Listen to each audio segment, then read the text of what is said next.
പ്രവർത്തനമാണ് palliative care പ്രവർത്തനം.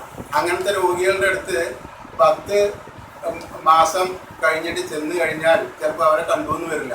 അവിടെയാണ് ഈ ഓരോ പഞ്ചായത്തിലും ഓരോ ക്ലിനിക്കുകൾ തുടങ്ങണമെന്നുള്ള MIPയുടെ ഈ ആഗ്രഹത്തിൻ്റെ വില എന്താണെന്ന് നമുക്ക് മനസ്സിലാക്കാം. ഇതിന് വിതരണം ചെയ്യുന്ന മെഡിസിൻ ഗവൺമെൻറ്റിന് എന്തെങ്കിലും തരാൻ ആരെങ്കിലും ഏറ്റിട്ടുണ്ടോ? അതല്ലെങ്കിൽ അത്തരം സഹായങ്ങൾ എന്തെങ്കിലും കിട്ടുമെന്ന് പ്രതീക്ഷ ഉണ്ടോ?